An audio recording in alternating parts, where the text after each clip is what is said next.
And welcome. This is the May 2023 edition of City Connection. And my name is Phil Tower. I am the station manager at WYCE. I'm sitting in on this month's edition of City Connection for Starla McDermott. Starla is the executive director of the Community Media Center here in downtown Grand Rapids. And we remind you, City Connection is the live TV program that is produced as a service of the Community Media Center with your Grand Rapids City representatives. It gives the community a great opportunity to hear about efforts from City Hall and beyond. Once again, I'm your host, Phil Tower, in for Starla McDermott, and I'm very pleased today in City Connection to welcome in the newly elected 3rd Ward Commissioner Kelsey Perdue. Commissioner Perdue will be talking with us about her role over the city and how she came to run for commissioner. It takes a lot to run for public office, and we want to get into that. The second half of the show, that's where you, our viewers, can give your questions and have those answered live on the program. If you'd like to take part in the conversation, please send us your questions right now. Commissioner Perdue would love to have a chance to answer your questions. cityconnection@grcmc.org. I'll give that to you again, cityconnection@grcmc.org. You can also connect with us on Twitter @GRTV Access or comment on the GRTV Facebook page. Wow, what a mouthful. We're going to have a program in here at some point with 3rd Ward Commissioner Kelsey Perdue. City Connection is a collaboration between the Community Media Center and the City of Grand Rapids, and we are broadcasting live. Yes, we are live today, May 1st, here on Community Access Television, Channel 24, and we also live stream at therapidian.org and also on GRTV's Facebook page. And we will be rebroadcasting this program throughout the month on cable GRTV Channel 25. That'll be on Channel 25. And so that basically means all the mistakes I'm going to be making, you'll get to see over and over again. Kelsey will be flawless in this. Very nice to have you here. Welcome, too, Commissioner Perdue. You are newly elected January. So how have the first 4 months in office been? Right, 4 months. So fun, interesting, busy, getting to know the community and my constituents and our stakeholders even more. And of course, getting to know city process a bit more, how city meetings work. We're getting ready to go into our annual budgeting process this month, actually. So lots of new, lots of learning, but all what I expected. So I've been having fun. Well, and I know I've done a little homework on you. You've had a very diverse, very active background. You've done a lot of different things. What inspired you to say, City Commissioner, I want to step into this role?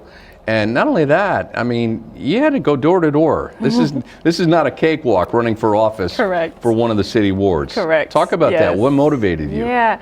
So, it's hard to sometimes condense that answer into really, just a few sentences, but I'll try. Okay. First and foremost, I think running for office really was a natural extension of a lot of the work that I've been doing in the city for years. As you mentioned, my background is pretty varied, but really very community focused. I started my career in education. I've worked in workforce development. I've worked in policy. I've worked in community health, kind of all of these community-oriented social services, and really trying to understand how our systems work together to help folks, or maybe to not doing so well to help folks, and what I can do about it. So I have been civically engaged for as long as I can remember. When I was 15 years old, I was part of the Grand Rapids Mayor's Youth Council, so really spent a lot of time in City Hall over 15 plus years ago. It's funny, I was just going to ask you about that, because typically we're inspired by maybe a family member or relative who is really a service-minded person, likes to be out in the community. What inspired you at 15 to get involved so young? My parents were both service-minded folks. They weren't running for a local office. They weren't in roles like that, but just I saw them show up being really good neighbors, helping take care of each other. So that was really motivational for me. And then quite frankly, growing up here in the city on the southeast side and going to school, going to my neighborhood, going to visit my friends and my family, and just seeing how differently our community and our city served me and my community versus others, it really made me want to understand, why does my neighborhood look like this compared to that? Why does my school have these resources and not that one that's right next door? And so between those things, really my parents both really being service oriented in a more kind of everyday neighborly way, and then me being really curious of how do we get here, and how can we improve things for, you know, myself, my generations, and those who come after us? Those were really my two main motivations, and it's been a fun ride. Like you said, a lot of work to not just prepare, but to also talk to voters and ask if I can earn their support to run, really for most of last year. Commissioner Kelsey Perdue is with us, newly elected in Grand Rapids 3rd Ward.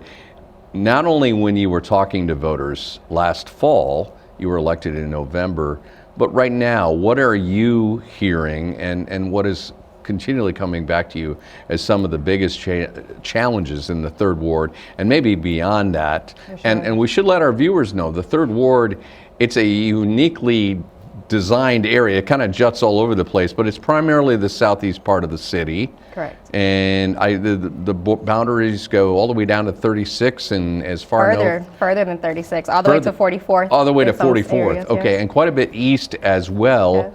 And then where's the northern boundary? Wealthy Street. Wealthy Street. So Wealthy okay. Street, as far down as 44th in some areas, and then Jefferson. Okay. All the way. I mean, east is very kind of squiggly on the map, but as far east in some areas as East Paris. So it is a big chunk of the city, very, very diverse, like you say, and lots of, I think in recent years has been a focus of equity efforts, because historically the 3rd Ward hasn't been invested in the same way as other parts of the city, and our residents don't achieve the same outcomes, positive outcomes, as other residents of the city. So that's been a lot of the major focus in recent years.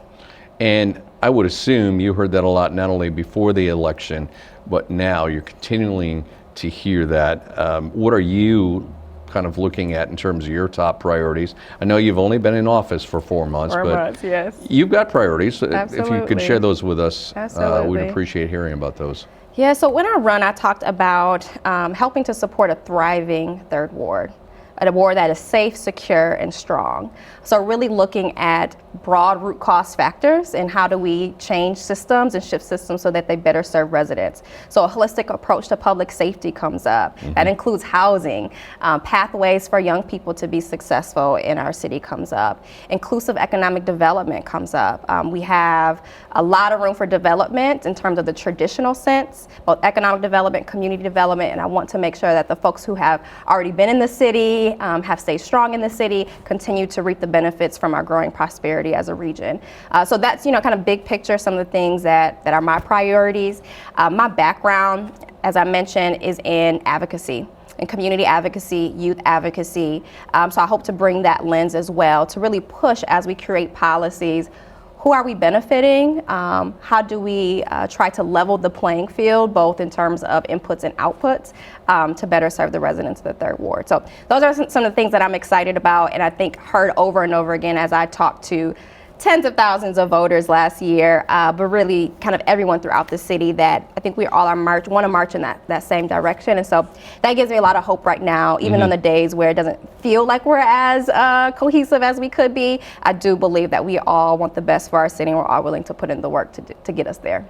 Well, it's a very vibrant and growing ward. I mean, so much development, new businesses, but like you said, equity and the opportunities to start a new business is really important, because we want to have a diverse group of business owners, and not just, as you said in the past, well, that's just the way the 3rd Ward is. And I don't think that kind of attitude would even survive in 2023.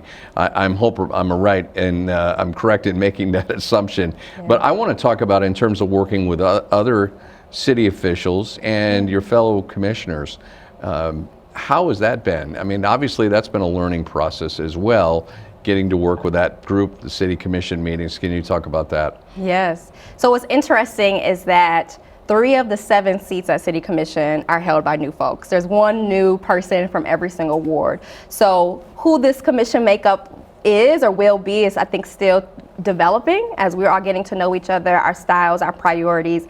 I have so much respect for everyone who sits on that dais, not to just run, but to care so much about the city that you run, you serve, you put in a lot of work that goes unseen, and you have a lot of conversations to try to find consensus and try to move us forward. Everyone brings their own unique lived experiences, professional experiences that I think makes us a pretty well-rounded body in terms of what we think about on policy issues. So I'm looking forward forward to working with every single one of my colleagues. We've already begun meeting one-on-one, meeting within our wards to get to know each other, to share priorities, to share stories, and also just appreciate all the support of folks who have been there to help onboard me to some of our processes, Sure. who to talk to within City Hall as I try to resolve issue for constituents. It's been a really good, I think, working relationship so far. We haven't gotten into anything super dicey yet, but I trust that we all are professional and we'll get through those hard moments together as well. Well, we know you have to be a great communicator, and you certainly check that box. What other qualities do you think, as you look at unique qualities you bring, along with your fellow commissioners? Can you talk about that in terms of, like you said, how you all get along in the sandbox? Yeah. There's more diversity than there's ever been. Absolutely. But, talk about that mix, if you will. Yeah. So when I think about the makeup of commission, you have folks who have a very strong business background, folks who have a very strong community background, some folks who have both, some folks who have been working in policy for a long time, others who are more recently kind of translating the needs that they see and the changes that they want to see into policy. I think I heard recently that the average age of a Grand Rapidian is about 33, 32, somewhere around there, early 30s. So I think of everybody on commission, I'm the closest to our average age of our residents. I'm in my early 30s. And so I think that's a uniqueness and a unique perspective. And when we talked about last November, when folks were thinking about the election and representation up and down the ballot, the role of people of color, women, age, career diversity, all that came to play. And what's interesting is that I think, maybe 10, 20 years ago, most folks who served on commission typically were business owners, were at the top of an organization, and so less, a lot of flexibility to do both. And now we have folks like myself and a few others who work full time and who also give to the city full time. And so that's a different perspective where I think we can relate differently to our residents in terms of putting in those hours and still getting involved in our city and city business. You mentioned that average age 33 years old for Grand Rapids residents, and you're in your early 30s. Do you think, and it used to be, it typically was, the older, well-seasoned representatives, politicians, they kind of look down. Do you think that age thing is less of an issue? I really believe in intergenerational leadership. I think folks who are more seasoned or experienced have something they can learn from younger folks, younger professionals. And likewise, I think that folks like myself have a lot to learn from folks who've done this for a lot longer than I have. So what is very beautiful with our current city commission makeup is I think we have folks at almost every single decade, 20s, 30s, 40s. So I am really excited about the newness, the understanding, the wisdom, the energy that intergenerational leadership can bring for our city. So again, I'm only 4 months in, I think, to this new makeup. All of us are, but that's one of, I think, our newly unique traits that will make us stronger as an elected body and a representative body. Yeah, that's good wisdom.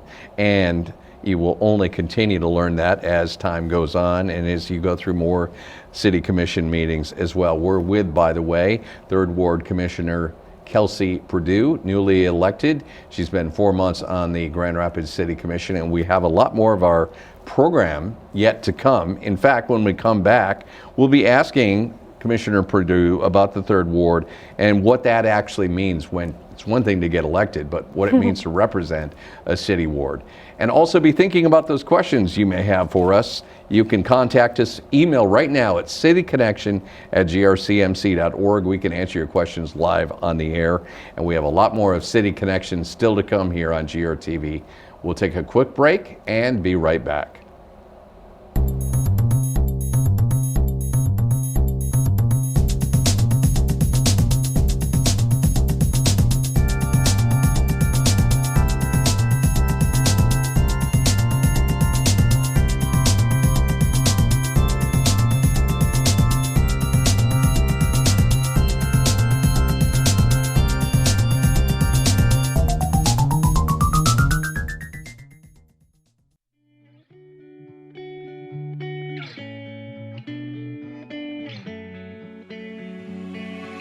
For over 30 years after humble beginnings as a public access TV station, the Community Media Center has grown to be an active, multi-platform media and technology assistance organization, encouraging and enabling our community to push their creative boundaries. We power a variety of resources, including a music-centered community radio station, WYCE, a community venue with stage and screen at Wealthy Theater, citizen-driven journalism with the Rapidian, a web development team empowering local nonprofits, an education department that trains and broadens students' minds, and a free speech public access television studio, GRTV, where it all began. By introducing audiences to new voices and ideas, we enhance community engagement and create connections between artists and audiences, enriching our city's cultural offerings. We empower and collaborate with platforms and resources accessible to all and used by all. Every free democratic society depends on media, accessible to the community and uncensored by government. The Community Media Center continues this work for the media landscape of today and tomorrow. These platforms and services empower our neighbors to tell their stories and explore the richness of culture that Grand Rapids has to offer. Connect, discover, learn, create, and share. The Grand Rapids Community Media Center.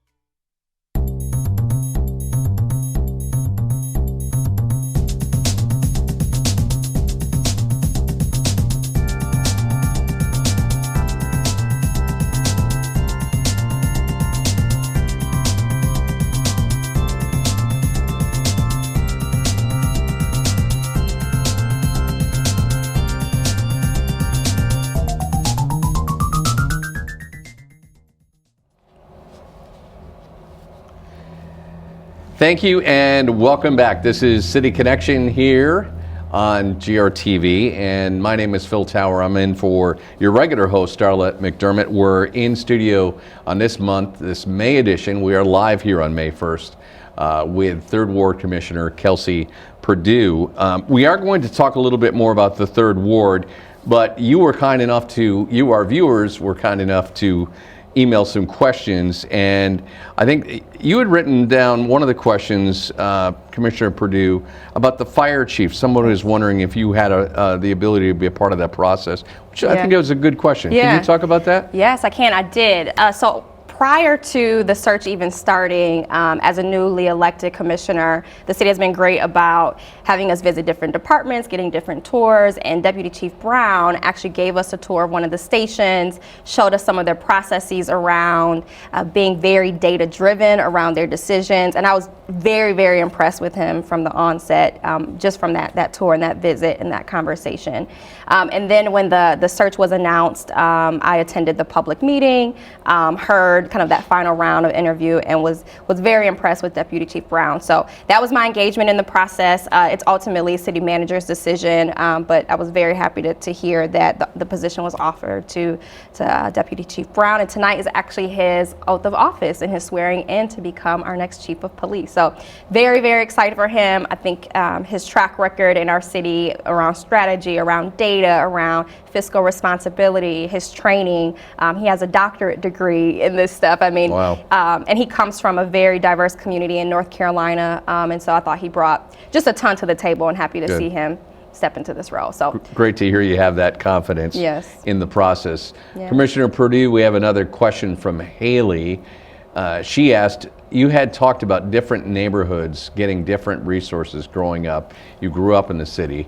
Do you think that's changed much since then? Can you talk about that? Yes and no. So what has changed is a new focus on making sure that we are thinking more equitably in how we invest in neighborhoods and resources. And so I think there has been a ton of work to that end from all sectors, from our nonprofit sector, our for-profit businesses, the city, everyone. I think a lot of folks are at the table thinking about how do we invest differently, including the city. That being said, we still have a lot of those same outcomes. We still have inequitable outcomes, inequitable access to opportunities, whether it's a business district, a school area, a park. So I do think that's still our reality, unfortunately, in a lot of ways, but I think we've made a ton of progress and will continue to make progress in those areas. I think one great example of that is if you visit some of our business districts, if you visit Alger and Eastern versus right down the street, Eastern and Oakdale, you see that in one area we still have businesses that are boarded up, that are vacant, that might need a little TLC on the outside. And so we do have some programs through the city to help folks with facade improvements and to support new entrepreneurs to get into spaces and to kind of either start or to scale. So lots of effort being made. So I do not think we are where we were when I was growing up in our city, but we still have a long way to go, and to make sure that our next generations don't even have that same experience, don't know that that's our history. But they know from the onset, our city is equitably resourced throughout. And it takes all of us to do that. There's a role for the city, there's a role for the county, the state, nonprofits, for-profits, neighbors. I mean, you name it, I think we all have a role to play, and I'm excited about what I can do within City Hall to that end. Indeed. We've got another question for Commissioner Perdue, the 3rd Ward here in Grand Rapids. The question says, I grew up at Madison and Wealthy in the 1980s. I've seen lots of development along the Wealthy corridor, but hardly anything south of Franklin. How are you going to get the city to take a look at investing in that part of town? Certainly there's some opportunities there. Absolutely. So I have to give credit to my predecessor and folks who've been on commission for a while, because over the last few years, there has been a lot of focus and a lot of conversations.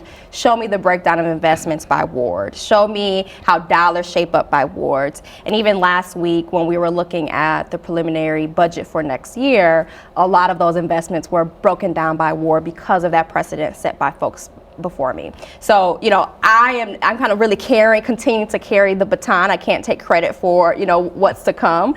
But that being said, there are new tools that we have, economic development tools, particularly within the southeast side of town. We have the Southtown Corridor Improvement District, where that is one place where we use dollars and incentives to support local businesses, and that is run by a board that has city commission representation, but it also has business representation, homeowner representation, nonprofit representation. So we have these bodies that we can use to really help us identify the problem and identify kind of how we can make our resources more equitable, and then kind of funnel those dollars out accordingly. There certainly are resources there. I'm curious, now that you're elected, you're serving in office as the 3rd Ward Commissioner, the residents in the 3rd Ward, I think there's a common thread that anyone wants to feel like they're heard by their elected officials. And I'm certain you heard that. They feel like, okay, I'm going to elect you, Kelsey, and then you're going to forget about me. How do I know you're going to be responsive as my 3rd Ward Commissioner? I mean, that's going to be a challenge and an opportunity at the same time, because if someone wants to feel heard, they've got a question, maybe it's a young African-American woman who says, is the dream really alive? Can I start my own business? What kind of resources is the city going to be providing me so they can have my back? Yeah. Can you talk a little bit about that process? Because there are a lot of people in the 3rd Ward. Yeah. You want to feel responsive to them. Yeah. Oh my gosh, I'm so glad you brought this up. Even as I was running last year, I said to a lot of folks, outside of the everyday items like making sure your sidewalk is prepared, or there's no potholes on your street, or the big ticket items like police and housing, on top of those, kind of the big P, small p policy issues, folks just want to be seen and folks just want to be heard. And I think in the 3rd Ward, when I look across the city and I think about our history, particularly in recent years, I think that we have a lot more room to boost morale, to boost trust, and to boost presence. And I think part of that does fall to me in terms of my responsibilities. So I've been telling folks, hey, I am down to talk. We can have coffee, we can talk on the phone, but reach out. We are not limited to city commission meetings where folks get that 3 minutes of comment. We can go deeper. We can have more of an exchange to make sure that you do feel heard, and that we can have a two-way conversation. I can respond, whether it's resources, information, or just kind of a good to know. But to your question around, kind of you gave an example of someone looking for resources. I went to an event maybe a month and a half ago, Black Voices by the River, a kind of constituent group, stakeholder group thinking about development along the river and what that means for the African American community in our city. And I heard a lot of new developers or business owners saying, is this going to be any different? And so we ended up having a panel, like a full community kind of room discussion. A lot of really great things came out of that. But I've probably had 3 or 4 follow-ups from that one event, either connecting folks directly with resources for their businesses, talking to folks about kind of some of the decisions that have been made or where we are in the process, so on and so forth. So, I'm committed to being responsive, to listening. I think that's just as important to the everyday person in our city as the votes that I make a few Tuesdays a month. So my email is open, kperdue@grcity.us, if you need some help. And I have to say, I rely a lot on city staff. I mean, they really are the subject matter experts, but I can help navigate City Hall and find the right person to talk to, whether it's within City Hall or outside, depending on what folks need, or if it's just a listening ear about some of the issues that are important to you, I welcome that as well. There you have it. Pretty direct answer from Commissioner Perdue. We have another question, and this is almost like that sidewalk question. This is an everyday real life question from Liam. My neighbor's dog starts barking at 6 a.m. every morning. I've asked them to take care of it, but this has continued for months. Is there anything the city can do to warn them? Can the city intervene and help Liam out with a noisy dog that's waking him up at 6 a.m.? Potentially. I've been dealing with this. I have some neighbors who are dog sitting, love them to death. The dog is so sweet, but he also is an early riser and a barker as well. So I totally get where you're coming from. So potentially, the city does have noise ordinances. And so if that is breaking that ordinance, there's a possibility for folks to get involved. I also think for the city to get involved in a formal way. I also think that's an opportunity to, if you have a neighborhood association near you that's really active, or if you do have a good relationship with your neighbor, to talk to them about what that means if you're woken up too early, how that interferes with your rest for work, so on and so forth. So potentially, depending on if they are indeed violating an ordinance that we have on the books. Other than that, I think there's always opportunities to try to talk and resolve together really as neighbors. Sometimes that works better than others. But so if that is an issue and if you want us to look into it, I'm happy to kind of take that and look into that a little bit more with you, Liam. Yeah, we're not sure if Liam lives in the 3rd Ward, but certainly do follow up with Commissioner Perdue, and we will get you in touch with the right people about the noisy dog. We have more questions we're going to answer. We've had some great questions so far, and we really appreciate those. cityconnection@grcmc.org. That's the email. You can message us right now at cityconnection@grcmc.org, and we'll be happy to answer more of your questions live on the air. We're going to get into the budgeting process for a first-time commissioner to be knee-deep in the numbers here. We're going to kind of look at that coming up as well too. And again, more of your questions at cityconnection@grcmc.org. We are live on this May 1st, Monday, May 1st, and we would welcome your input as well. I'm your host, Phil Tower. We'll have more coming up in just a minute or two. Remember again, that email is cityconnection@grcmc.org. We're with 3rd Ward Commissioner Kelsey Perdue, newly elected 3rd Ward Commissioner here on City Connection. We're going to take a quick break, and we'll have more coming up in just a moment.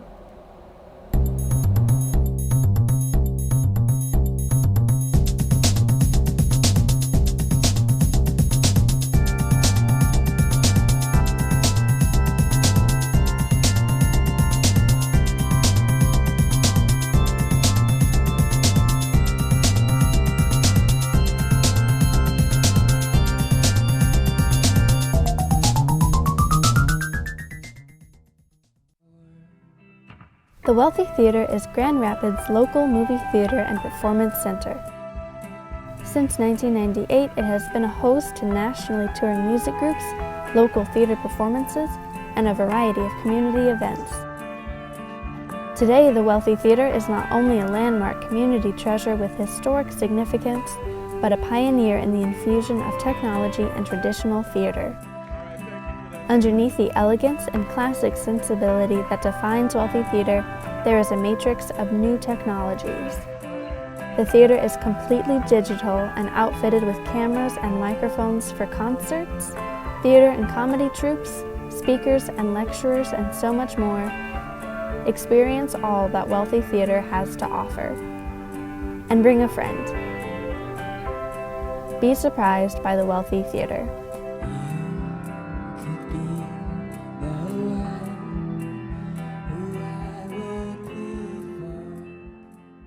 WYCE is a world of music.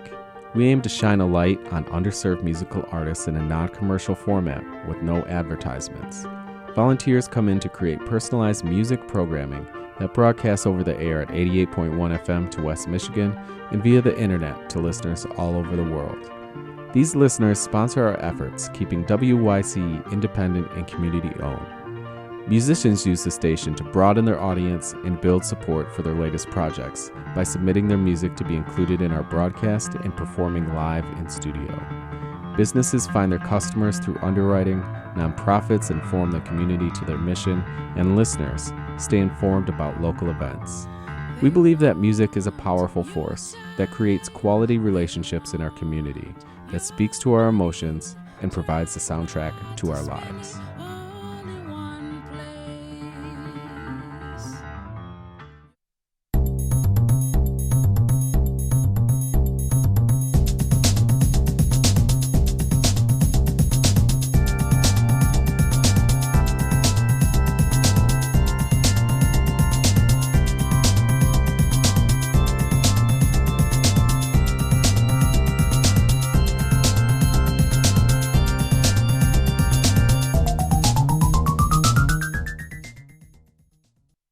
And welcome back. This is City Connection. Once again, we are live on this Monday, May 1st. I'm your host, Phil Tower. Starla McDermott, our regular host, has this edition of City Connection off. And because we're live, we encourage you to reach out to us, cityconnections@grcmc.org. You can send us an email, and we've got a great question for Commissioner Perdue from Beth. Beth is asking Commissioner Perdue, what are your greatest concerns and hopes with the affordable housing crisis in Grand Rapids? It's certainly a crisis across the country.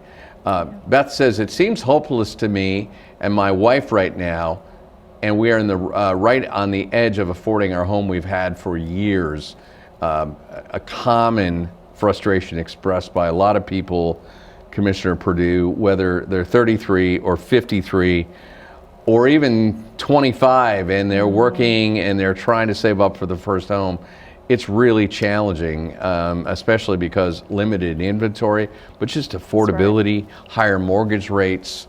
You know, as a city commissioner, you don't have a magic wand, not yet. Yes, I can't wish. But that's certainly an issue that every city should be addressing at some level. Can you talk about that? At least what you saw running for this important position as third Ward Commissioner, and kind of what you're seeing as an insider. I mean, Beth hit the nail on the head. You know, we don't, and you did as well. We're in a housing crisis in general, certainly an affordable housing crisis. If we peel back and try to figure out the why, a lot of it does come back to we don't have enough housing units.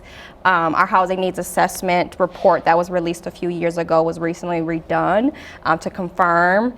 Have we made any progress? Are there additional needs based on the last time that we saw these numbers? And we saw the answer is yes.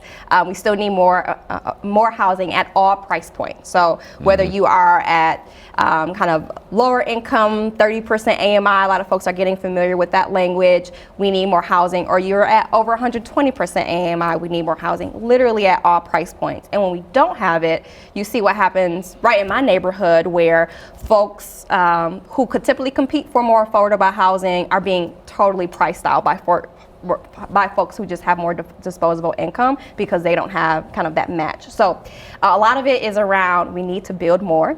And the role of the city in that while we don't build housing, we can approve incentives. We can look at zoning changes to make sure that it is easier for folks to build. And so those are some conversations that we've started to have. And I've heard an appetite really from the majority of the group that says, yes, let's put everything on the table. and let's see what we can do, because we all recognize that we need to do more. And again, while we might not be building housing, there are some things that we can do. Till that end, we just approved quite a number of grants coming from the feds, as well as some local dollars that we put into our own affordable housing fund to support the additional build of hundreds of more units. So again, that feels like a lot. You're like, yes, that's a win. We have a few hundred more, but we know in big picture, in terms of the scale of the issue, that is a drop in the bucket, and we need to accelerate. So we are looking at changes of, one, how do we change zoning laws? How do we think about incentives, making sure that those are in place, but also making sure that folks know kind of the complexity of the issue and are willing to come to the table with us. So Beth, you are right that we are in a crisis, and I do want to recognize a lot of our nonprofits who are kind of helping folks think about and getting ready to buy. But again, with these prices, no matter how great of a budgeter you are, I know that is just not the issue, right? Yep. The issue is a lot larger than that. So that is definitely will be a priority of ours in the coming years. Where we've already begun that conversation, including with our conversations about the coming budget process. So thanks for that question. Third Ward Commissioner Kelsey Perdue is with us on City Connection. I promised I wanted to dive back into the conversation on the budget. You are seeing that for the first time as a city commissioner. Can you talk about what you're seeing from the inside, and especially your role? There are a lot of people involved in that city budgeting process. Your role Yes. as a Third Ward Commissioner, do you feel like you're going to be able to well represent the Third Ward? And if you could just talk about that from your perspective. I know it's a big piece overall. It is. I was studying my binder that's about this thick over the weekend. It's a big binder. It's a big binder, but lots of great information. I think there's a lot of great background knowledge to understand, a lot of guidelines on why we do what we do, requirements that we have to meet that are important to consider, and the budget as a whole, right? We have a lot of focus on the general fund publicly, but if you look at our whole budget, there's a lot of really, really good investments, either continuation or an extension of existing services or initiatives, many of which are directly in response to what we hear residents need. So the process, we got an overview late April, and then every single Tuesday for the month of May, we'll do a work session. So we'll dive deeper into a few of the topics, have discussion, talk about priorities, talk about what's hitting the nail on the head, what did we wish was there that might not be there, so on and so forth. So very, very early in the budgeting process. I'll be curious to know how we'll answer that question in June. But just really looking, I think that is one of the most important things that we do, is pass that annual budget. So really looking forward to some really rich conversations around it. Indeed. There was also $9.6 million awarded for neighborhood investment and home ARP programs. What do you know about that funding allocation? What's going to end up in the Third Ward? So those dollars are mostly federal dollars that come through the city through our community development department.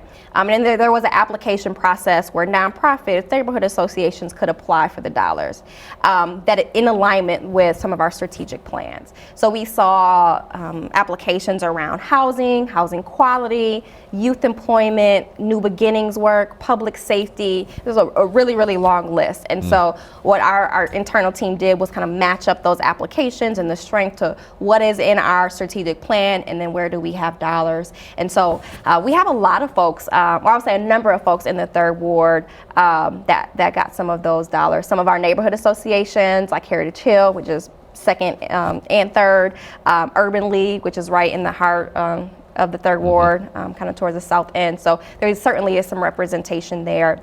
We also heard from neighborhood associations and others to say, we've never benefited from these dollars. We'd like to understand the process more so that we can be better prepared next time. And so myself and Commissioner Moody, some of our city staff are meeting with our Third Ward neighborhood associations to try to make that process a little bit more transparent, and so they're better positioned to apply and to get some dollars to support their work next time. Good to know. Yeah. Commissioner Kelsey Perdue is with us, Third Ward City Commissioner here in the city of Grand Rapids. We've got a question from Dion, and Dion is asking, what are the powers of a city commissioner? Well, we know she doesn't have a magic wand, but good question, Dion. Do you propose or write ordinances, and how do you go about enacting your priorities. Let's start with the first part of that.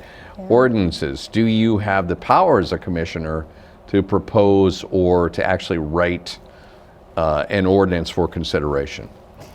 I believe so. To get to the point to be voted on, an ordinance would need to be vetted to make sure that it's not breaking or going against any existing law, that it is within our legal authority. So there's a lot of pre-work that needs to be done in order to get it on the agenda, to get it discussed, to make a motion to approve. And there are 7 folks as part of City Commission, 2 folks from each ward. We have 3 wards, so that's 6, plus the mayor at large, so that's 7. And so in order to get anything done at the city, really from a policy and ordinance perspective, you need the majority of votes, so you need 4. You need 4 to get stuff done. And so, I appreciate a lot of the excitement and trust in elected leadership, and just like at the state and federal level, it really is a group effort. And so the majority really does rule. So my priorities alone, what I want to see alone is not, there's no magic wand, there's no directive to make that happen, but it has to be a collaborative effort with the majority of that commission. So things come in front of us, we vote on it, and we need 4 to get it done. You know, it's interesting, you talked about having to have buy-in from each of the 2 commissioners for each ward, and then the mayor, and then you vote on that. I'm curious, especially if there's an obvious need in one of the wards, do you have a sense, and you've only been in this role for 4 months, do you have a sense that the other ward commissioners would come alongside for the good of the whole city to say, yeah, we're in the 1st ward and the 2nd ward, but we see that as a real and urgent need in the 3rd ward. Have you have a sense of that at all? I haven't experienced it just yet in terms of something just right in front of us and needing to have that conversation. But I think we all recognize that we serve the whole city, and we each are elected from our ward, and we obviously the unique needs of our ward is our priority, and yet we know that a lot of these issues like housing are really a city or really a regional issue in some cases. So I think we all are on the same page about that, that we all are here to serve the city as a whole, and we know that within each of our neighborhoods or our wards that there might be unique needs that arise. So we'll see how that plays out kind of in the coming months when it comes to budget and some other issues, but generally speaking, I think there's great understanding about that. I think if you were to propose an ordinance that mandated the city provide free ice cream on every Saturday in summer, I think that would probably go across all 3 wards. We've got a great question from Glory. Thank you, Glory, for your question. She emailed us at cityconnection@grcmc.org. Glory said there was a big push to criminalize homelessness in downtown Grand Rapids over the past year. That was an issue. Got a lot of news coverage. What is your position on that issue, and what are you hearing about in terms of kind of the people that were shouting that, saying we need resolution on this? I'd love to hear your opinion and just your take on that, Commissioner Absolutely. Perdue. So the bulk of that conversation happened, I think, last November, December. And the commission at the time said, no, we're not pursuing this, and we put a plug in it. Well, I thought it was pretty much closed. And then when I took office and other new commissioners took office, we heard from community, tell us where you stand. We want to be sure that there's still the same sentiment. And so I said then from the dais, I am not interested in looking at what was brought before us. I don't think it addresses the issue. I think it can do more harm than good. I understand some of the frustrations of making sure that we have safe spaces for everyone, and that means for everyone. And so I think there are some other things that we need to do in terms of resources, better coordination of resources, alignment of resources, true support for the folks in our community who need it the most, right? I would rather that be the focus of some of our efforts and our conversations and our dollars and our enforcement, rather than kind of what came in front of us late last year. Well said, and certainly one that you need to be responsive on when those kinds of issues come up. We're speaking with 3rd Ward Commissioner Kelsey Perdue. We've had some great questions. Again, your questions are welcome as we are live on this Monday, May 1st at cityconnection@grcmc.org, cityconnection@grcmc.org. And if you're watching the stream, you can leave your question in the comments. Stay tuned. We have another quarter of the show still to come here on City Connection on GRTV.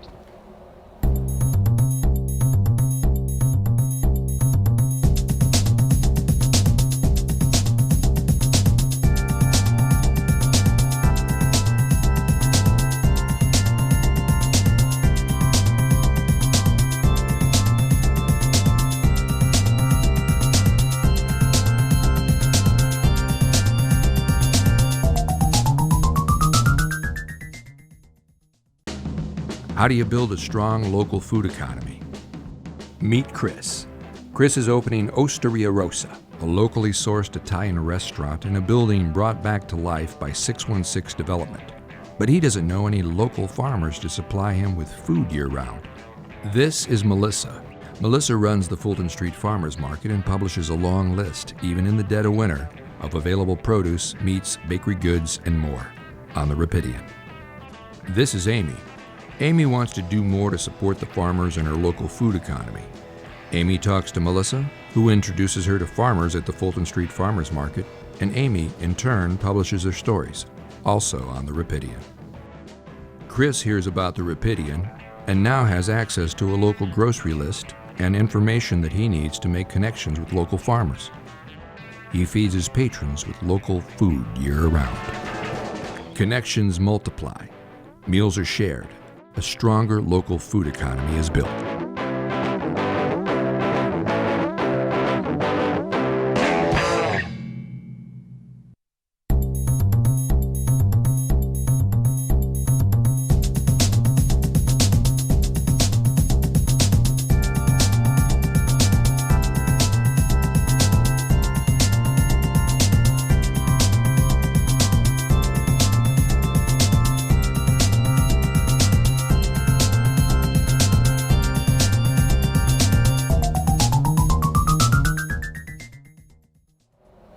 Welcome back. This is City Connection, and we are live on May 1st, Monday, May 1st, and we are so glad that you have joined us.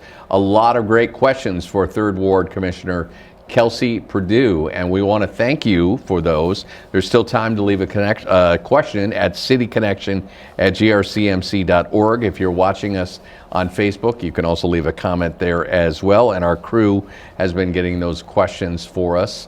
3rd Ward Commissioner Kelsey Perdue is with us, and Commissioner Perdue, we have a question from Noel, who says, gun violence continues to be the #1 cause of death for kids in the U.S. How is Grand Rapids keeping our kids safe? This is a lot bigger than just a city issue, but you know, you're in a unique role as a city commissioner to prioritize gun violence, to at least get it into the public discussion more often. Tragically, we see mass shootings and it's kind of like, you know, there's a fire someplace. It's almost like an everyday news story. I'd just love to get your perspective on that and how you feel you can use your role as a city commissioner to bring that conversation to the forefront. Yeah, absolutely. Great question. Great question. This question probably leads to the most worry for me. I really worry about our young people in the city. I worry about them having things to do to keep them active, engaged, productive. I'm born and raised in Grand Rapids, but I've lived other places. I've lived outside of our country for about a year, and I also lived in our nation's capital. And when I was there, I remember there just being a really great focus and energy around mentorship. So a lot of folks, after they got off work, a lot of young professionals, after they go to work once a week, at least once a week, they will go and they will mentor young people around academics, around kind of social skills, what have you. And I was one of those people as well. And then when I moved back to Grand Rapids, I was a bit surprised to see the lack of that intergenerational leadership that we talked about, that intergenerational support.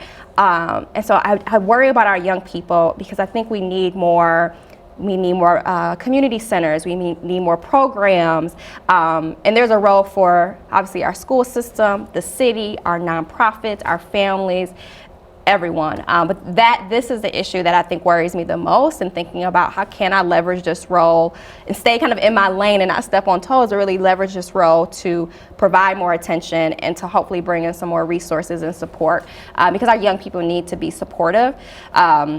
And we can't be reactionary about it. When you're at the point of talking about gun violence, we're kind of at the end of the rope. How do we get ahead of the issue, build relationships, make sure there's support services?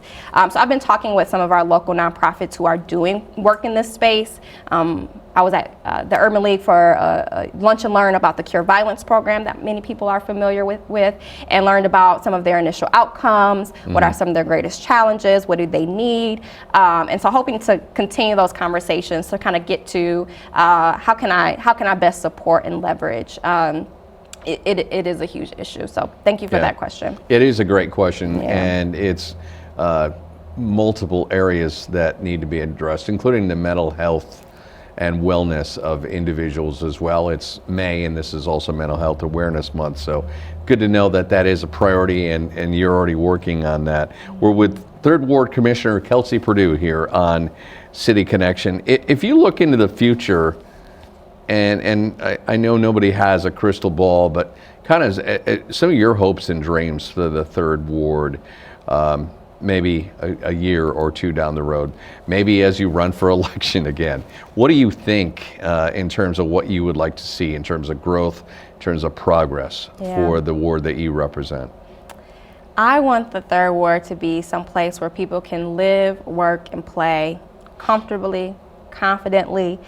So that means that our districts where we do have vacancy and blight, those spaces are activated. It means that our parks are high quality. It means that we have healthy streets. I can ride my bike without worrying about bumping into a pothole. It means that we have lots of resources and services, whether you are a small business owner, a parent looking for a program for your young person, the young people in your life, or you're looking to find a job. I think for a lot of years there was this focus on downtown and how do we get people downtown, and that's a great conversation, but I'm also interested in how do we allow people to stay in their community, in their neighborhood, that is walkable, that there's amenities that meet their diverse needs.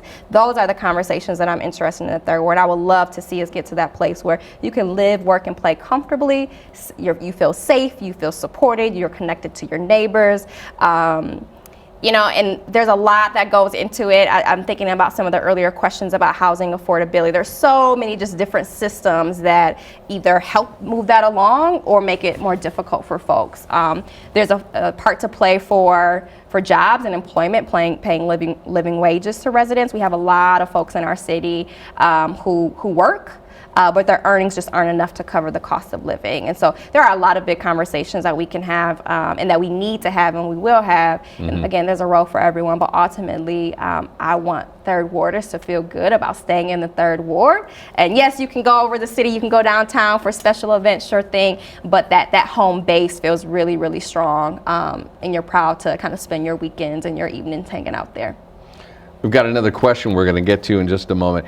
I'm curious, you grew up in Grand Rapids, but you've had the opportunity to go to other cities. You were in D.C., you were overseas. I think you were in Dominican Republic. Yes. Is that right? Yes. I'm curious in terms of this city, and to be very transparent, it was a very segregated city and still is in a lot of respects. Yeah. I've noticed some areas, though, feel less segregated and gives me hope.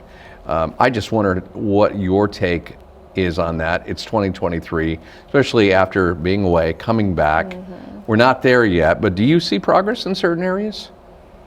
Depends on how we frame that up and how we're defining success.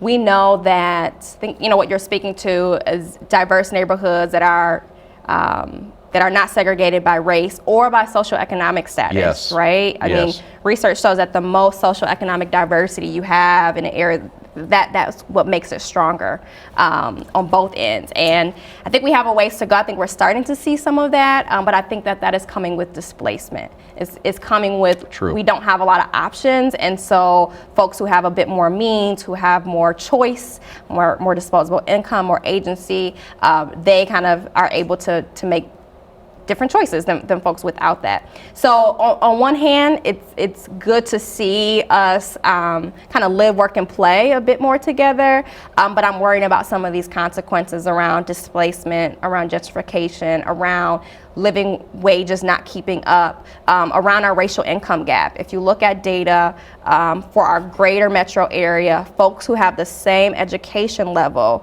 there's a real disparity by race. So for example, a white community member, a black community member, they both went to college, they have their collegiate degree, and they're both on the job market. Well, that white person has, I think, they're 2.1 times more likely to get a high quality job with that same degree than that black person. That is not anecdote, that is not subjective, that is real hard data and facts. to institutional racism, which is still a challenge in many areas. Yes. And I just spoke with someone from the Hispanic Chamber of Commerce who was saying it's still an issue with lending, that, you know, Oh, yeah. black and brown people have Yes. traditionally been discriminated, looked on with a different set of lenses for funding for not only businesses and starting a business, but for mortgages and all other kinds of lending. And speaking of mortgages, when I bought my house, I got really lucky with an agent and a loan officer who, you know, helped me through the process. I did not know what I was doing. But what they told me at the end of the process was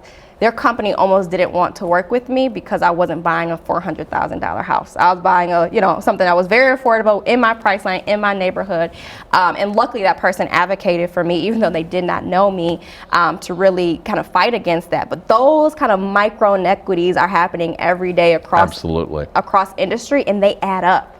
They add up. And again, if we think about ownership in roles, there's certainly a place for governmental leadership, and there's certainly a place for industry leadership, for better regulations in some cases, right? It shouldn't be that I might not get a chance to purchase a home that I can afford because the commission won't be as much if I was buying it out in Forest Hill. So lots of work to do, and I think sometimes when we talk about issues, you can just keep pulling the string and find more and more of the picture to make it more complicated. Indeed. And it can kind of make your head hurt. But I think there are a lot of folks in every industry across the board who recognize this, either through the data, through lived experiences, are making new commitments to say, how do we make this better, and what is my role? Well said. We're going to quickly get a question from Madeline. I live along Bridge, and all through the summer, motorcycle groups drive down the road, making it very tough to have a conversation or hold work or school meeting for 5 to 10 minutes at a time. Just wondering if there's anything that could be done. They're here and gone. We hear them here at the Community Media Center on Bridge Street all the time. It's not just Bridge Street, it's a lot of other areas. Yeah. What do you recommend for Madeline? Yeah. So interesting, because where I grew up, the sound of motorcycles was like, summer's here, summer's coming. But I recognize a lot more, that's not most people's experiences. So there's potentially something we can do. It might be violating a noise ordinance. So that's something to look at. We do have a policy where if there are traffic violations, we don't like chase folks, right? If they're like breaking a traffic law, we won't, like our GRPD won't pursue because we worry about putting other people in danger. But if you want to follow up, I think Madeline, email me or email your First Ward City Commissioner, and we'll see what options we have for you, because I think I've heard that quite a bit from kind of some of the West Siders too on Big Street. Indeed. Commissioner Kelsey Perdue, 3rd Ward Commissioner with the City of Grand Rapids, thank you so much. You said the hour would go fast. The hour went fast. We want to thank all of our viewers for tuning in to City Connection, and we hope to have you join us next month. We'll have Commissioner Perdue back maybe another 4 or 5 months from now, when she'll almost be a veteran commissioner. Don't forget to mark your calendars for our next episode, June 5th, where we'll delve into more important topics impacting our great city of Grand Rapids. Be sure to join us then. I'm your host, Phil Tower. Starlin McDermott will be back on the next City Connection. We'll see you again real soon.